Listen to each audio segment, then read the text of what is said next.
Somewhere in America this year, a couple renovating their old house will pull down a ceiling, shine a flashlight along a 100-year-old beam, and find something strange stamped into the wood. A letter and 3 digits.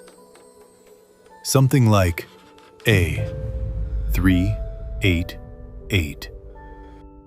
It looks like a factory code, because that's exactly what it is.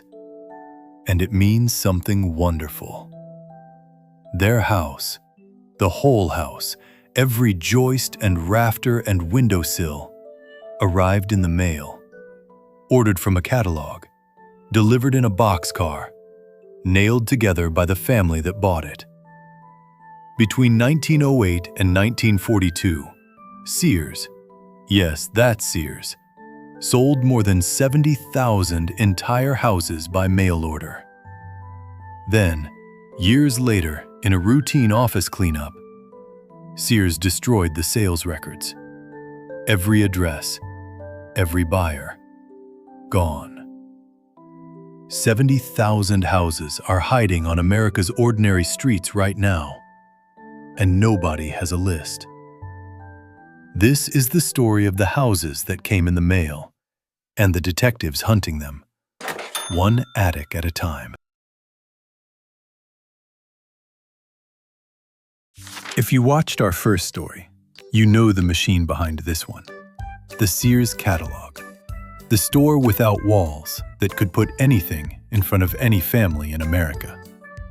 By 1906, anything already meant stoves, bicycles, entire wardrobes. It did not yet mean buildings. That took a man with a problem.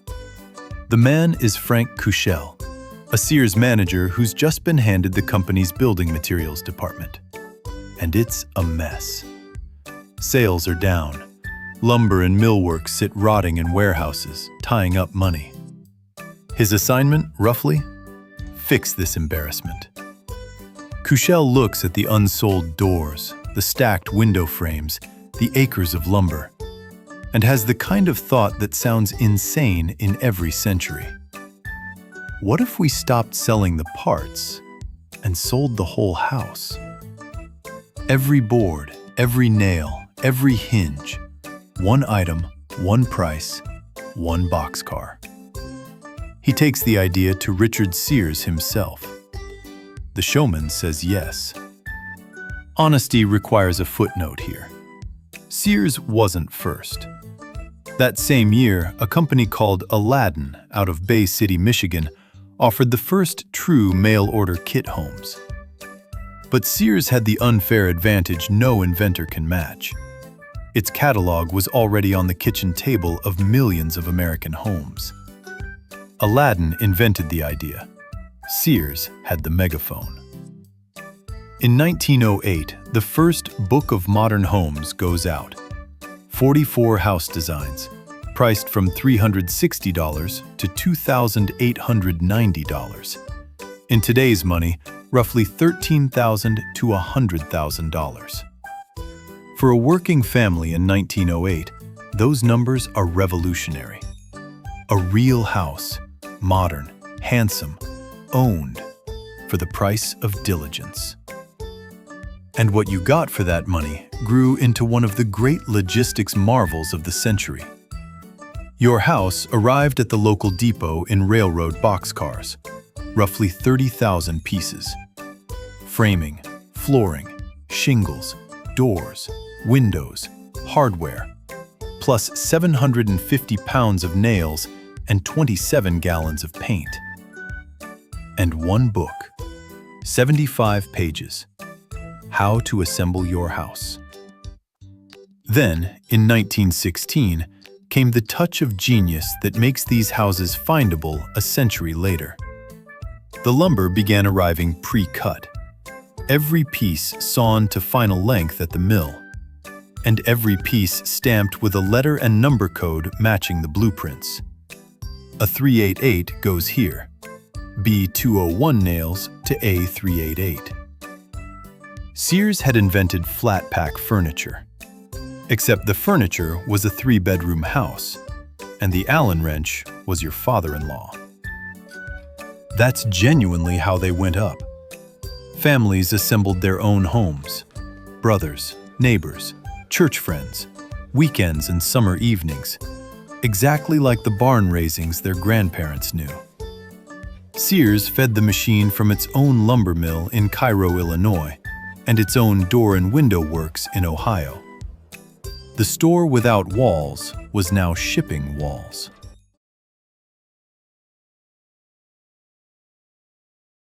Over 34 years, the Modern Homes catalog offered more than 370 designs.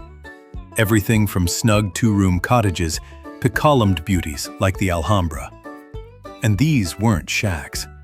Most came ready for central heating, indoor plumbing, electricity, luxuries many American farmhouses wouldn't see for decades.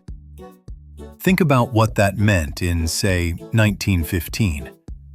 A railroad brakeman or a school teacher, people banks barely bothered with, could page through a catalog by lamplight, pick a house the way you'd pick a coat, and in a few months stand in front of it. Their house, built with their own hands on their own lot. Homeownership, the spine of the American middle class, delivered by Boxcar. And if you grew up in one of these houses, or in your grandmother's, you know the feeling they all seem to share. Solid, overbuilt, walls that don't echo. Houses raised by people who checked every joint twice, because every joint was theirs. And the catalog would bend to you.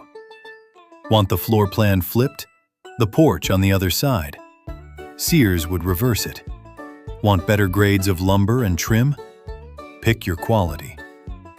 You could even mail Sears your own blueprints, your dream sketched at the kitchen table, and the mill would cut your design into 30,000 numbered pieces and ship it back to you as a house. Custom manufacturing, a century before anyone said the words. The kits claimed to save a third or more off traditional building costs. True, the catalog price was only half the story. You still needed land, a foundation, and helpers. But even doubled, it beat anything else on offer. And Sears would finance it. Easy terms, from a name your family had trusted for a generation. Remember that financing. It's the crack in the story. The craze went national. Buster Keaton spoofed kit houses in a famous 1920 comedy, The House That Assembles All Wrong. Even Walt Disney and his brother Roy built kit homes in Los Angeles in 1928 from one of Sears's competitors. When the comedians and the dream merchants are both in on it, an idea has fully arrived. But the boldest order didn't come from a family at all. There's a town in Illinois that bought a neighborhood. Carlinville, Illinois, 1917. Standard Oil opens coal mines nearby and suddenly needs housing for an army of miners. Fast. Its solution? The catalog. Standard Oil placed an order with Sears for $1 million worth of houses, the largest order in the company's history. 156 homes, 8 different models, assembled into 9 tidy blocks that locals still call the Standard Edition. Picture the Carlinville Depot that year. Boxcar after boxcar rolling in, each one holding somebody's future kitchen, somebody's porch, somebody's staircase. An entire neighborhood arriving by rail, stacked flat and numbered. 100 years later, those 9 blocks in Carlinville remain the largest collection of Sears homes in America. The miners' houses outlived the mines. And, as you know from our first story, they outlived Sears itself. By the late 20s, the program is humming. Sales peak in 1929. You heard the year. You know what's coming.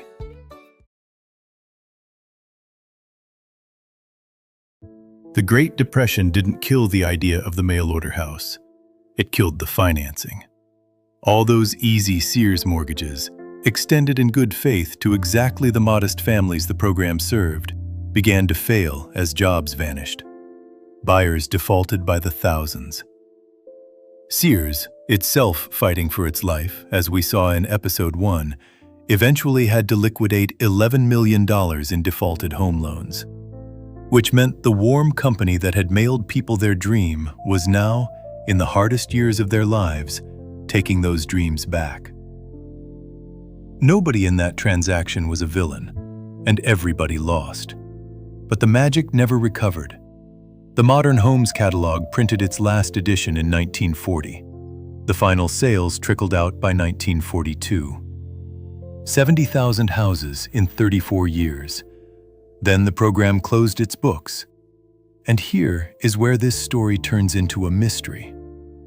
Because some years later, nobody can even say precisely when, those books were thrown away. A corporate house cleaning, the most ordinary event in office life. Old files, dead program, shelf space needed. Somewhere in Chicago, the complete sales records of the Modern Homes division, every buyer's name, every address, every model shipped, went out with the trash. The fatal decisions arrive in spreadsheets, and sometimes as a memo that says, "Clear out Cabinet 7." Understand what was lost. Not money. The program was already closed. What was lost was the map. 70,000 houses scattered from Florida to Alaska, and from that day forward, no one on earth, not Sears, not the government, not the family's own descendants, could say where they all were. The company had built a piece of the American landscape and simply forgotten it, the way you forget a delivery route. Most of the houses didn't care. That's the beautiful part. Built from dense, old-growth lumber, assembled by owners who checked every joint twice because it was theirs, they simply went on being houses. Decades passed. Families grew up and moved out. Sellers sold to buyers who sold to buyers. And the secret in the framing, the little stamped codes, waited in the dark.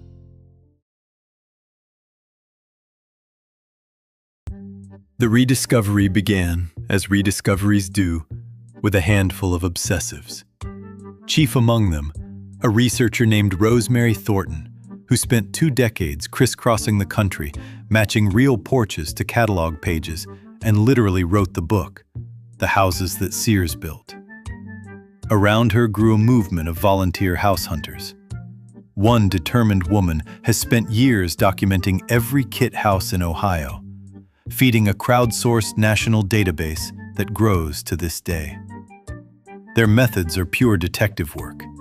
Exhibit A, the stamped lumber, that letter plus 3 digits code on joists and rafters, visible in unfinished attics and basement ceilings.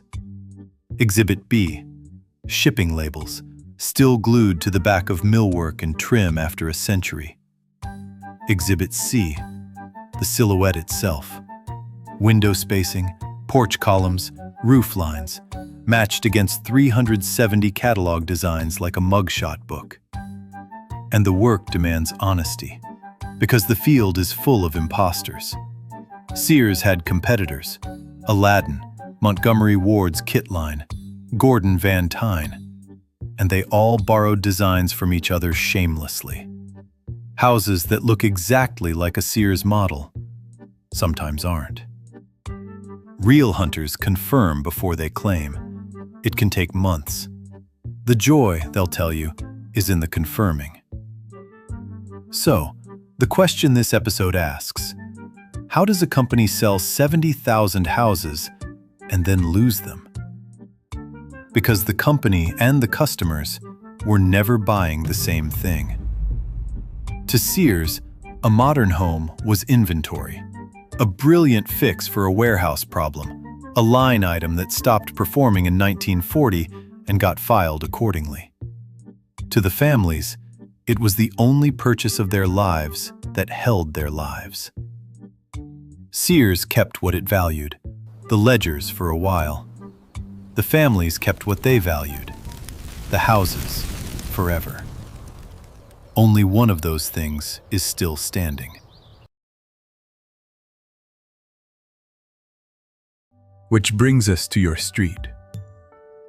Tens of thousands of these houses are still out there, lived in, loved, repainted a dozen times, their secret mostly unknown even to their owners.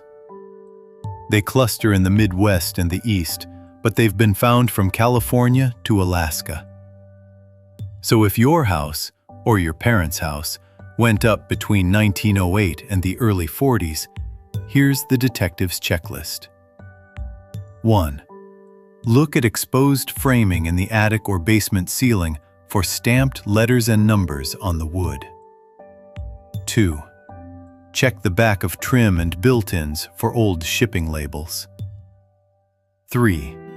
Find an old photo of the house and compare it to the Sears Modern Homes catalogs. They're archived online, all 370 designs. And if the evidence stacks up, you may be living inside this entire series.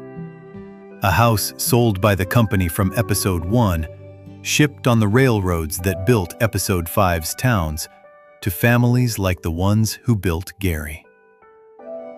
History isn't in a museum. Sometimes it's holding up your roof. There's a quiet lesson in the fact that this is the happiest ending we've told so far. Sears is gone. The catalog is gone. The records are gone. But the one product Sears ever sold that was designed to last a century is the one thing that did. The houses beat the company. Build things meant to outlive you, and they generally will.